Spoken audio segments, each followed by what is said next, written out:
શું તમે કલ્પના કરી શકો? યુદ્ધના ધુમાડા, બોમ્બના અવાજો અને વચ્ચે રડતા સેંકડો બાળકો.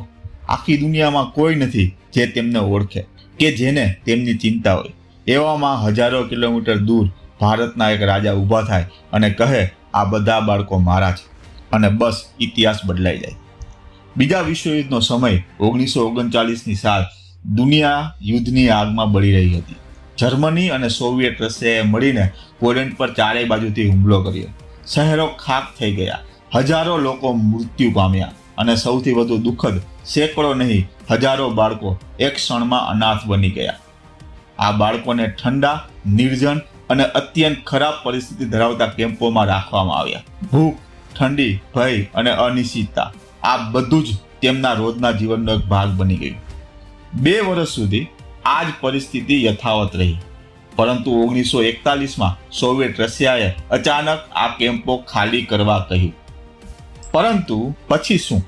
આ નિરાધાર બાળકો ક્યાં જશે? એ પ્રશ્ન બ્રિટનની વોર કેબિનેટની બેઠકમાં ચર્ચા રહ્યો હતો. બધાના ચહેરા પર મૂંઝવણ હતી. એમાં એક અવાજ ઉઠ્યો, જામનગરના મહારાજા દિગ્વિજયસિંહ જાડેજાનો. તેમને નિર્ભયતાથી કહ્યું, આ બાળકોને હું આશરો આપીશ, તેઓ મારી જવાબદારી છે. આ શબ્દ માત્ર દયા નહીં, પરંતુ એક અદ્વિતીય માનવતાનો નિર્ણય હતો. 1942માં પહેલી વસાહત તરીકે 170 પોલીસ બાળકો હજારો કિલોમીટરનો પ્રવાસ કરી જામનગર પહોંચ્યા, અને પછી ધીમે ધીમે આ સંખ્યા વધતી ગઈ અને લગભગ 1000 બાળકોને જામનગર નજીક બાલાચડીમાં રાખવામાં આવ્યા, જે આજે સૈનિક સ્કૂલ તરીકે ઓળખાય છે. આ બાળકોએ યુદ્ધમાં ફક્ત પોતાના માતા પિતા નહોતા ગુમાવ્યા, તેઓએ પોતાનું સમગ્ર બાળપણ ગુમાવ્યું હતું.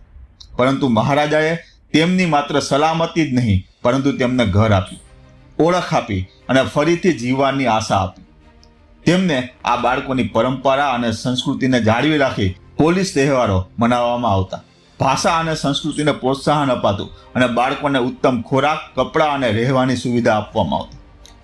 આશ્ચર્યની વાત તો એ છે કે આ બધું મહારાજાએ પોતાના ખર્ચે કર્યું, કોઈ પણ જાતની સહાય વગર, અને એ સમયે ત્યારે ભારત પોતે ગુલામ હતું.